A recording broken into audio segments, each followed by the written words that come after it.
This season, I am harvesting kale every single day. I'm gonna get tons of kale from my garden, and in this video, I'm gonna show you how you can double your kale harvest all season long too. Sound good? I mean, not everybody likes kale, but you're gonna love it from your garden, I promise. All right, here we go.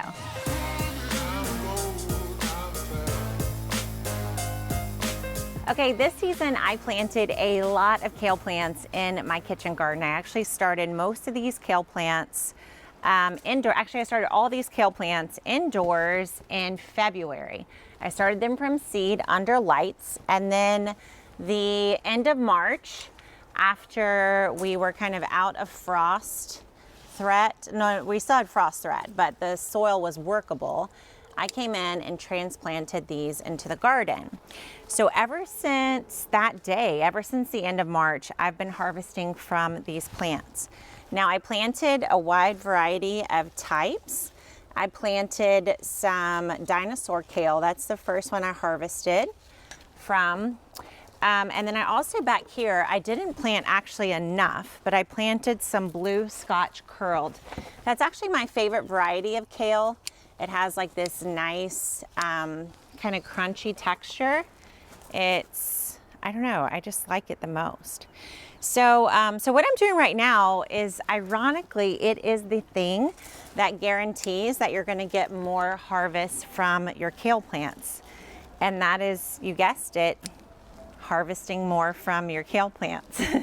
So what I found over the years is that these plants will produce more if I cut from them more. I know that sounds so weird, but it's true. So I found this even for the clients that we worked for with Rooted Garden. Sometimes when they first get a garden, they'll be hesitant to go out and cut from it. They don't want to harm the plants or stop them from growing. And oftentimes what happens is those plants either run out of space, or they end up directing their energy toward the wrong thing.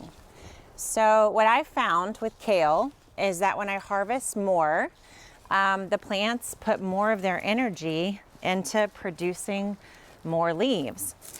So today, right now, I'm harvesting a lot because I'm gonna make a bigger dish with the kale.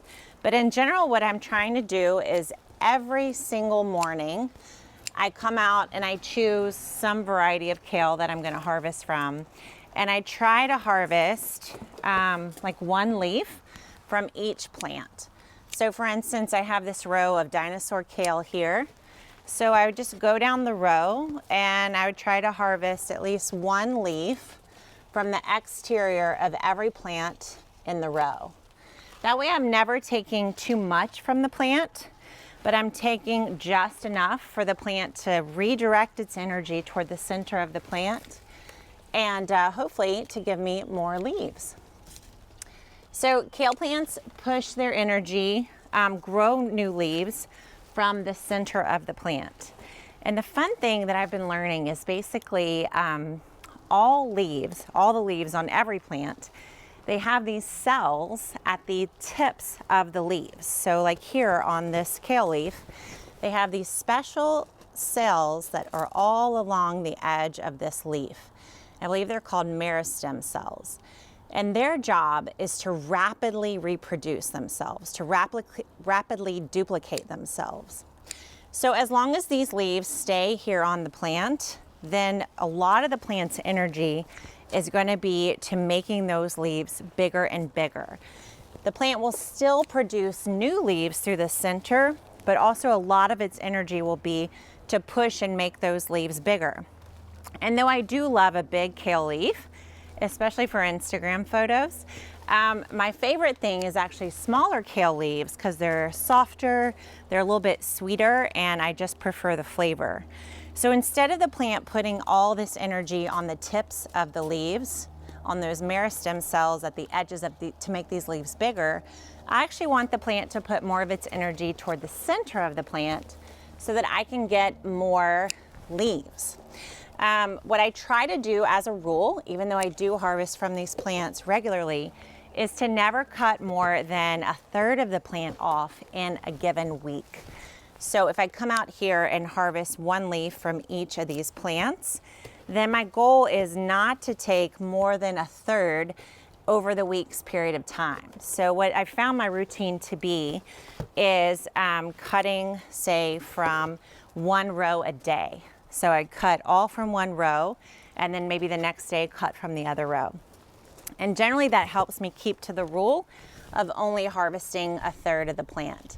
The reason being is the leaves are the food producing source for the plant too. So not only are they growing themselves, but their cells are the ones that are taking the sun's energy and turning it into more food for more growth.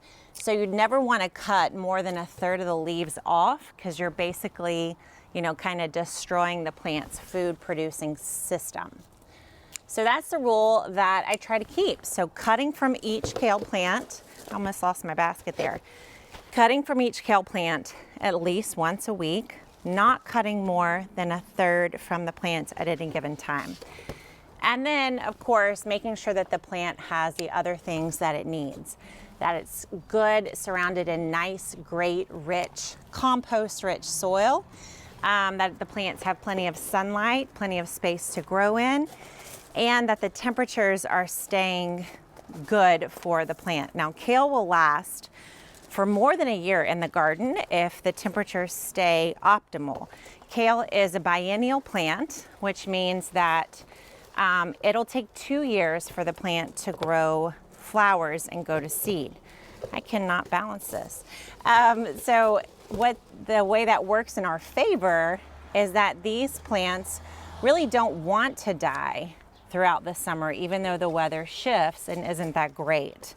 And so these plants they'll push through and last through the summer, the heat of the summer, even though it's not the optimal growing time for them. But as long as you can have them in, as the weather changes and it's not optimal, just kind of being mindful of that. So watching the plants and possibly planting larger plants around them to give a little bit of shade and lower the temperature for them when the weather gets hotter. All right, I'm gonna have to put this here because I'm almost done. But you can see in just a short few minutes, I have gotten a ton of kale leaves. Now this up here is called red Russian kale. It's a different kind of texture. It looks kind of wild. I love the pink in this kale, and it's really flavorful. I find it's a little bit sweeter, and the texture is different. It's like crunchier, which I like. So in just a short amount of time, my friends, I have harvested a ton of kale. So I've got plenty of things to cook with, to make some kale salad, kale chips, kale smoothie, kale everything. All right, hold on, I gotta get my basket. So there you have it. In just a few minutes, I have gathered all this delicious kale from probably about 30, maybe 40 different kale plants planted throughout my garden. And now I have a huge harvest, and I've also encouraged all my plants to keep growing and give me more kale. I think it's official. I'm definitely kaling it. What do you think? All right, if you've got kale growing tips or just questions or anything about this fantastic vegetable, please put them in the comments below. I would love to hear your thoughts and your tips. And now I'm gonna go inside and make a really big kale salad because, yeah, this is serious. Thanks for watching, and I'll see you next time.